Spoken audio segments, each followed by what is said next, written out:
and it could be a good or a bad thing, right? Like depending on what it is inside. But it could be like, I got this facade that I'm good.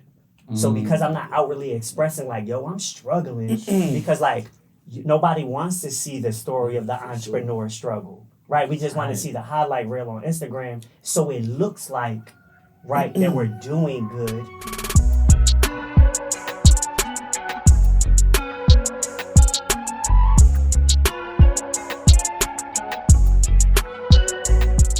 Hey, what's going on, y'all? Welcome to this episode of Being Me is Dope, the podcast where we have therapeutic conversations to empower creative minds.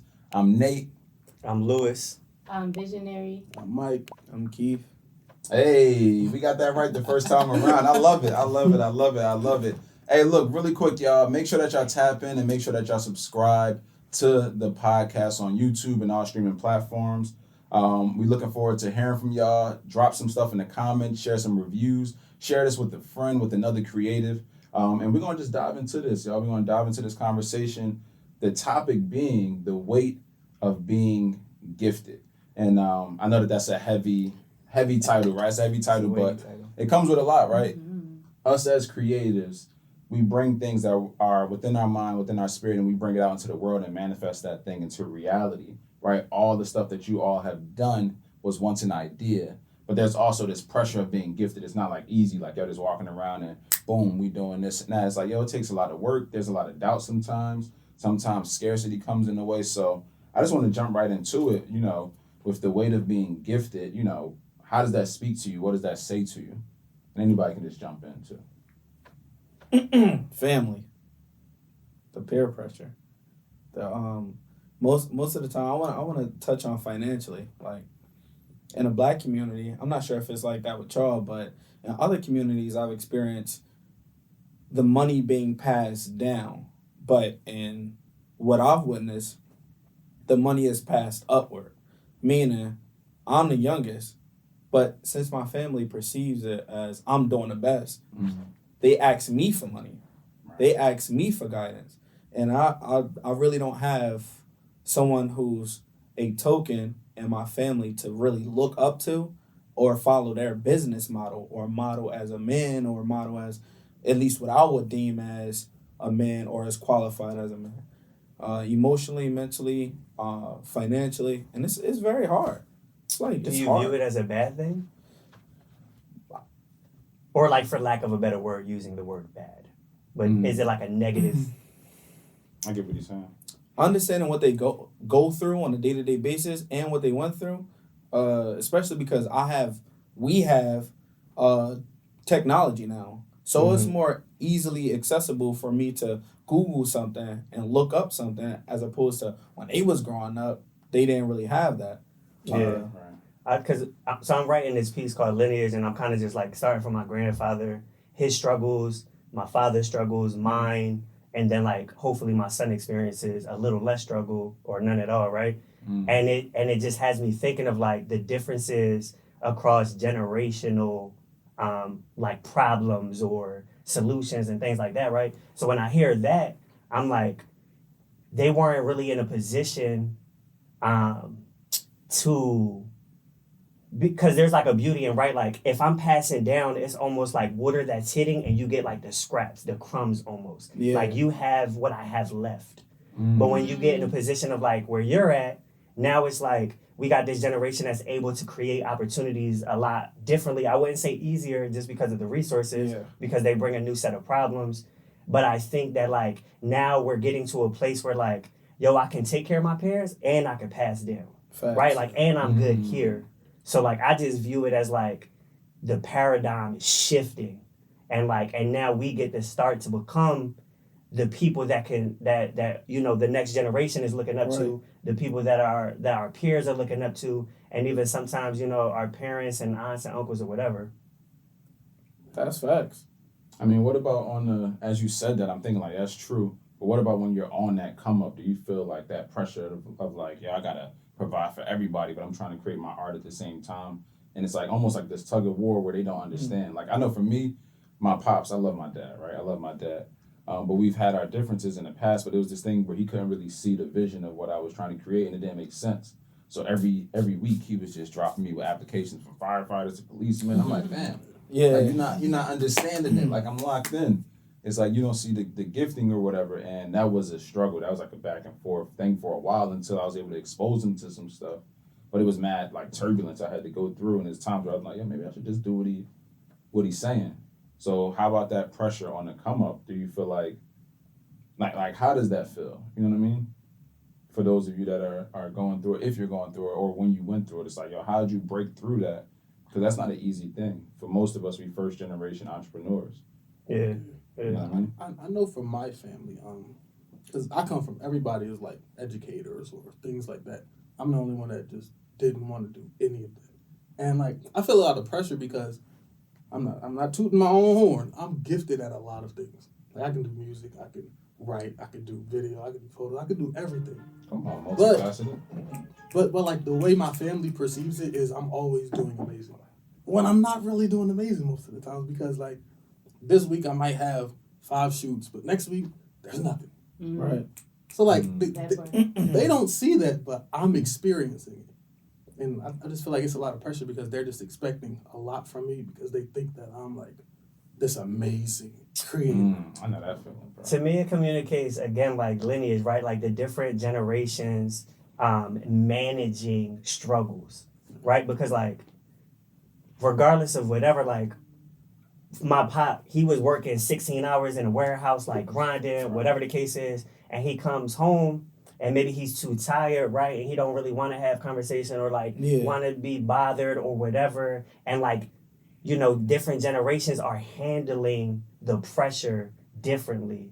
And I think when it comes to our generation, not that we do the best, right? Like whether it's talking about like mental and emotional health, mentally, I think that we're starting to tap into like, and it could be a good or a bad thing, right? Like depending on what it is inside, but it could be like, I got this facade that I'm good. So because I'm not outwardly expressing like, yo, I'm struggling because like, nobody wants to see the story of the entrepreneur struggle, right? We just want to see the highlight reel on Instagram so it looks like, right, that we're doing good.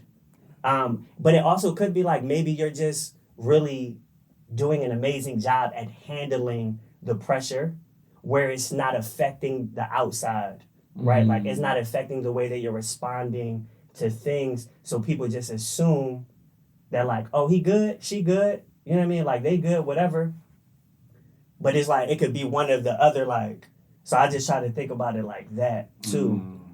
That's one of the biggest cons I say about social media is the projection that everything is okay. Because social media is sort of like a portfolio of your greatest hits. It's like... I want to challenge that thought and say it's not a social media problem. It's still a human problem. Yes, because social media is a tool, right? A tool. Like we're choosing what to put on that platform. I want to challenge that and say, what is the structure of social media?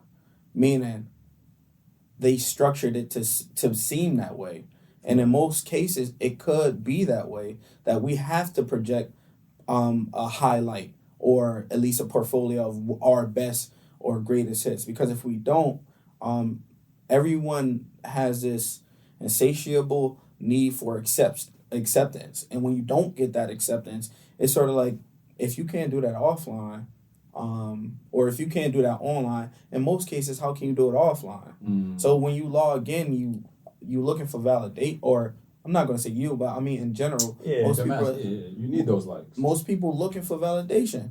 And so I came across this interesting quote, and it was like, yo, imagine if you had a crowd of people out front of your house, and for every like there was a different person. You would feel differently about 14 likes because it's 14 people standing out front of your window, like cheering you on, rooting for you. But since we look at it as 5 likes, oh my God, it's been 30 minutes. I only got 5 likes on a piece that I worked so hard for, like blood, sweat, and tears. Man, I'm about to just delete this or archive this. And the whole time, it's like 30 people right outside your doorstep, like, bro, I felt that on a deeper level. Yeah. So it's like, it's crazy. It's like, why is that not enough? You know what I mean? Right. Like, why? It's like we almost conditioned in a way where it's like it needs to look like 500 likes per post. It needs to look like 1,500. I need to have, 10,000, 50,000 plus followers for me to even feel something. It's like a numbness if you don't get that. You just feel. It's so sad. It's sad, bro, because we walk around, people, it's like, damn, she got 15,000. I seen her. I can't talk to her. She pretty much a celebrity. It's just broke. Facts. You know what I mean? But that's the reality, and it's crazy, man. That's that facts. the way we perceive it, and we've kind of, allowed ourselves to almost be manipulated in that way. That's fine. And we got to take some responsibility, of course, but that's a real challenge, man. It's like people don't want to see the work part, and it's like, for me, I want to show the other part of it, like the down days, the tough days, like when stuff ain't popping, when I'm not getting business, when it's a whole month go by and I ain't speak once to make any bread. You know what I mean? Yeah. I want to show that, but then at the same time, it's like I might, you might lose people. Now they want the inspiration. It's like, what is the inspiration? So it's a constant back Can and I forth. ask Bro. y'all a question though? Why do you feel like people don't want to see that? See, and that's how I don't know, agree. because I want to see it.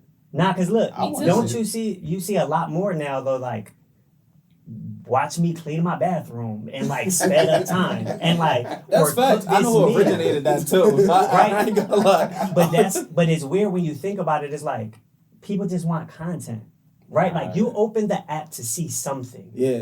right? And that's what it is. And you don't really have to go far to find it. Like rarely am I like I'm not going into my search bar and clicking like poetry. It's just like part of my community, so I just go on and I'm seeing it. And if it's not poetry, I move past it, right? But it's weird that it has to become a trend before it becomes something. It's like people are like, that's oh facts. my gosh, they clean their bathroom too. That's And it's just like human too. It's like, yeah, like, it's so weird. And then even with the likes, right? Because like, don't get me wrong, I just celebrated like I consider it a milestone, but it's only a piece of it, right? Like a certain amount of followers on my VIP page. I'm like, cool, we hit that. Word on my page, you know what I mean? I got 10,000 followers, right? But realistically, if it ain't like my son, I'm getting like 60 likes. And I remember one of my homies was like, yo, you don't really get a lot of, I'm like, that's cool because I can still put 300 people in the room in real life. and that's what matters, man. Like that's where the focus point need to be. It's like it's what it is. Because the algorithm controls it, bro. Controls it and all, I think that bro. we gotta like try to let go of like it probably just didn't get put in front of people. That's true. Yeah. It could have been in front of somebody that wasn't Sounds really like it's not paying dope. attention to the story just going. Like there's so many different elements that like, That's true. bro, just relax. To answer your question, me personally, I feel like when you present a struggle in a place that's, it's sort of like a tainted teardrop in a vast ocean. You presenting a problem, That was deep, immerse. bro. Poet. That was deep. I used to write poetry. keep going. That was deep. But when you think about it, if you you present a problem that's immersed with highlights. So once you see that problem, you automatically feel obligated to fix it. It's like it's in human nature to fix it. But when I hop on there, I'm not trying to see somebody else struggle. And sometimes even though I can relate to it, it's like, damn, like I don't know. It's a pro and a con because I don't know where I'm going with this, but I know it's a feeling inside of me like that kind of like push away other people's problems. But oftentimes I openly accept it so much that I'll put myself at a disadvantage for taking care of the problem that somebody else has. And I feel like that's a quality that I have, but it's also a con. And I accept it. You know what I mean? Sort of like you speaking. Yeah. I just hopped on IG the other day. I posted a flyer. Shout out to Lewis, who he was in communication with somebody who was organizing a large event that's happening tomorrow, in partnership with some really big orgs like NBC. And so when I posted that flyer, in the caption, I had to let people know this is not a flex. I thought about quitting today. I haven't had gigs rolling in as they should. And so I think you can find a balance. And I feel like a lot of people appreciate that vulnerability. Yes. And that's why I asked that question, because sometimes I feel like my vulnerable post receives the most attention. Yeah. I'm letting you know, yeah, I'm sharing a flyer with NBC, but also here's the truth and the backstory. And I feel like people like that because it feels more achievable now. Now it's other artists can feel oh, I could do this too. That's facts. But it's the community you built, right? Like, yeah. That's what I was people going to are gonna ask, bro. follow That's like facts. their type of community. It's like if I grew up playing ball all the time and I got all people that play basketball, and I'm like, yo, let's go do a pottery class. I said, "Er?" And probably would be like, Nice. nah, we probably not about to do that, right? But so like I think depending on the way you build your community, then things become a little easier to like, you know what I mean, give and like receive. I like So because I'm the same way, like Yeah. I feel like transparency is one of my superpowers in like my community supporting me. Mm-hmm. And I argue with friends that are like, yo, don't show that. Like like you build your brand, that's your community, but like this is working for me and it feels real. Yeah. And I want to be able to touch people like and it be real. And then I'm not just this computer Instagram person. Yeah, I got to do more of that because I feel like I don't have a facade, but it's like an image everybody see, and I'm tired of it. Like I'm tired of the image. Yes. Because people come to me, yo, Nick, you did. Every time I go, yo, you killing them. I'm like, bro, I did. Not today. I You know crawled what I mean? here. I crawled here. Yeah, like not today. Like it's been rough, bro. Like especially mentally and emotionally. And for me, I want to paint that picture of like this is what reality looks like. But at the same time, I know for me, I'm constantly fighting against my own mind of like, nah, you still gotta drop something inspirational. But for me, as myself, as a creative, as an entrepreneur, it's like I love this stuff. Not when I'm just witnessing somebody struggle. I don't want to see you just struggle all day. I love to see you be brave enough to fight through the struggle. Facts. You know what I mean? So I think about the Kanye West doctrine. I think about my favorite movie, Pursuit of Happiness, which I tell everybody about. It's like, it's not that they were struggling. It's like, I don't want to see that part. I had enough struggle in my life, but the fact that they kept going, oh, that's fire to me. And in my brain, I'm like, yo, they going to make it. That's facts. So that's where I'm at with it. Nate, can I answer your initial question? Because like, Oh, yeah, please. I got a different angle of it, which is the idea of like health insurance and security. I feel like having a gift, there's a weight to that when you want to exercise that gift and exercise it fully because society's not set up that way, right? Like usually more times than not, your health insurance, your benefits are attached to something that's not creative. Yeah, and as somebody who like, I've been in school my whole life, right? I did the bachelor's, the master's, I'm in law school. I was teaching, right? I did the whole, cookie cutter thing of like, let me get this education, let me get this 9 to 5, let me have these benefits. And now, 6 months ago, I decided, I want to exercise my gifts and I want to do it full time. So, like, I'm still in law school. I want to be... Clap it up for that, man. I'm sorry. Someone told me, but like, you can't just do that light flexing. We can't applaud you for that. Like, that's tough. Because we all got our struggles, bro. That's tough, though. Like, it is. And that's the weight that I'm feeling right now. It's like, damn, like, I walked away from, like, all these great benefits. I don't know what I'm doing. My health insurance is crazy expensive right now because I'm paying Cobra. And I feel like my family is also like, what the hell are you doing? Like, you did all of this just to leave? So let me ask you this, and in regards to that, do you feel like the weight of staying where you would have been is heavier than the weight of where you are now? Absolutely.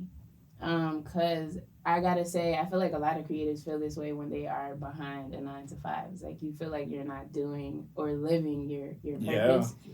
But beyond that, I was a teacher. And I feel like the more that I was teaching, the more I realized that there's like one right answer that we're supposed to teach children. We don't allow, we kind of like silence their creativity. And we also teach them to like view the world like this so that they can get a degree so that they can go work for somebody else who had dreams and exercise those dreams. And so, still struggle and as still, much as an artist pursuing yes, it by themselves. Exactly. Yeah. Scam. Yeah. Keep my sanity and then go after the dream. It is. I saw something on Twitter that said, "What's the weirdest thing you ever did for money?" The response was, "Go to college. No, take out loans to go to college so I could get a job to pay off those loans." I was rolling. Yeah, that's deep. Yeah. And that's a fact. That's a fact. Like, oh man, sheesh, got caught up in it. I mean, it's a tool and a resource if you know what you're doing. But if you don't know, and you just go in, they like, yo, here, take this 40 grand and go da da da, and you 18 years old making the biggest decision of your life. It's like, yo, and don't even know it. It's almost just like your mom and dad are just like, hey, this is the next step. Yeah, you got the sweater. They got the the next ID, step is you got literally debt. well, I mean, it's how you utilize the information. Because I actually waited to go back to college, and I'm in Temple now. But Hey, me too. Period. But the knowledge that I'm getting from marketing is crazy. Like I'm learning about SEO, search engine optimizations. I'm learning about like how to check for keywords for organic. You know, Michael know all about this too. But I talk about him highly. He don't like it. You gotta learn how to accept, like Nate said. You gotta learn how to hear it and it receive. Because how can you give without receiving? You know what I mean? But I'm learning a lot. The downside to that is if I would have did this 18, 19, 20 years old, I wouldn't be on this path that I am on now. Because I didn't take the time. That's how they get you when you're young. You like 18, you don't know what you want. You just out there chasing Jones, chasing guys, and you out there just doing anything. You don't really know what you want. Certain people do, but for the masses... This percentage is small, though. Facts. I feel like I didn't know about my life, what I wanted to look like until I was like 27. Facts. Maybe I'm just slow. Same. But that was You're not slow at all. That's like 3 years ago. Yeah, I'm like, I only been really killing it for like 4 years. Yeah. Like, I really didn't know the path that I wanted to be on until like a strong 3 years ago. And I was like, okay, this is what it is. wait, I'm 33, y'all. I'm sorry. That's like 6 years. 33? You got good genes, my brother. Yeah. Doesn't he? Facts. I thought you were still 27. He looked Got like them 2 young and a half. genes. Facts. Where I'm at. That's it. Now I'm joking. How old are you, Nate? I'm 32. I'll be 32. wow. Y'all got good genes. Come on. Y'all with the some young little baby genes. old heads. Come on. Some little baby old head. Little baby old head boy. Oh, man. Hashtag baby old head. Right. All right. So, as we're looking to wrap up, y'all, first and foremost, I want to say thank you to all of y'all for just sharing your insight, your wisdom. I hope is that this conversation sparks a larger conversation for our audience. I hope that you enjoyed this conversation. I know that I did. I know that you all did. It was powerful. I want to say thank you to you all. Make sure also we're going to drop all of their social media handles. We're going to drop them in the description section. So make sure y'all follow them, tap into what they're doing. You have incredible artists and creatives in this room that are doing phenomenal things. So make sure that y'all tap in. Also, if you are not following Being Me is Dope, you slipping. So make sure that you follow us. Tripping. Tap into the page. He said tripping. Said you Wow. wild. Put an echo on that. Nah, I'm sorry. I ain't gonna do that to you. I ain't gonna do that to you. But nah, make sure you tap in, subscribe, share, leave a review, leave a comment. We want to hear from you. So I'm checking out. This is Nate. I'm Lewis. Visionary. Mike. Keith. And we'll see you on the next episode of Being Me is Dope. Everybody, I got peer president. That's not even my thing.